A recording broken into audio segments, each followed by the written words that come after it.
दूसरों की चिंता करने का रहस्य। बाइबल का एक वचन कहता है, मैंने तुम्हें एक नई आज्ञा दी है, एक दूसरे से प्रेम रखो, जैसा मैंने तुमसे प्रेम किया है ऐसे तुम भी एक दूसरे से प्रेम करो। यूहन्ना 13:34। ऐसा क्यों होता है कि कुछ लोग तो दूसरों की इतनी ज्यादा चिंता करते हैं, लेकिन वहीं दूसरी तरफ ऐसे लोग हैं जो हमेशा सिर्फ अपना ही फायदा देखते हैं, अपना ही स्वार्थ देखते हैं। क्या ऐसा संभव है कि एक बड़ा स्वार्थी व्यक्ति दूसरों की चिंता करने वाला व्यक्ति बन जाए? बाइबल हमको बताती है कि बहुत से ऐसे लोग हैं जिन्होंने दूसरों के प्रति अपने व्यवहार को पूरा बदल दिया। कब ऐसा हुआ? जब उनकी मुलाकात प्रभु यीशु मसीह से हो गई। उनका जीवन एक नाटकीय रूप से बदल गया। उदाहरण के रूप से वहां पर एक व्यक्ति के विषय में लिखा है जो जक्कई था, जो एक चुंगी लेने वाला था, बड़ा भ्रष्ट प्रकार का व्यक्ति था। लेकिन जब उसकी मुलाकात प्रभु यीशु मसीह से हुई तो उसका जीवन ऐसे बदला कि उसने बोला, जिसका अगर मैंने कुछ चुराया है तो मैं 4 गुना लौटा दूंगा। मेरी भी मुलाकात जब प्रभु यीशु मसीह से हुई तो मैंने देखा मेरे जीवन में बहुत से ऐसे बदलाव आए जो नाटकीय हैं। हो सकता है आपका खुद का जीवन ऐसे नाटकीय रूप से बदल गया हो जब पहली बार प्रभु यीशु मसीह के साथ आपकी मुलाकात हुई हो, उसकी शिक्षा को आपने सुना और सीखा तो आपका जीवन बदल गया।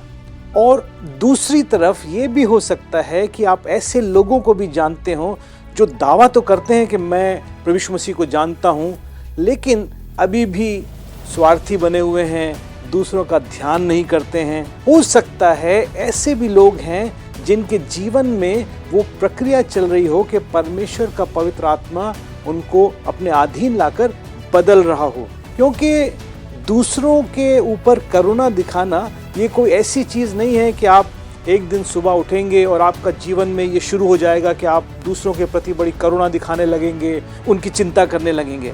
ध्यान से सुनिएगा, क्योंकि हमारा जीवन, हमारा व्यवहार वो उतनी ही हद तक बदलता है जितना हम अपने दिल को परमेश्वर के द्वारा बदलने के लिए दे देते हैं, या अपने जीवन को हम समर्पित कर देते हैं कि परमेश्वर का पवित्र आत्मा आके हमको अंदर से बदल दे। अगर हम सिर्फ खुद के बारे में ही सोचते हैं तो परमेश्वर का प्रेम फिर हमारे अंदर नहीं है, और हमारी दूसरों की चिंता करने की जो क्षमता है वो भी एक तरीके से सीमित हो जाती है।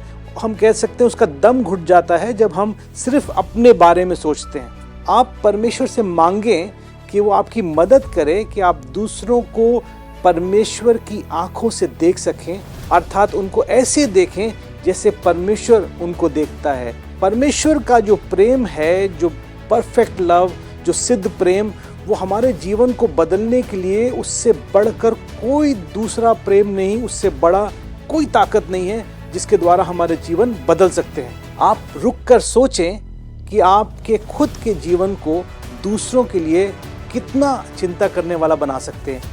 क्या आपके दिल में कोई ऐसी चीज़ है जो अभी भी पवित्र आत्मा के आगे आपने समर्पित नहीं की है, और उसके कारण हो सकता है आपके दिल में दूसरों के प्रति ऐसी करुणा, चिंता, प्रेम अभी भी नहीं आ रहा है?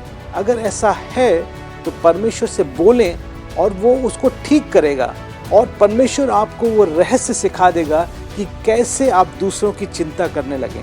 अगर वास्तव में आप दूसरों की चिंता करने वाले व्यक्ति बनना चाहते हैं, अपने स्वार्थ से बाहर निकलना चाहते हैं, तो परमेश्वर आपसे बोल रहा है कि वो आपको बदल सकता है।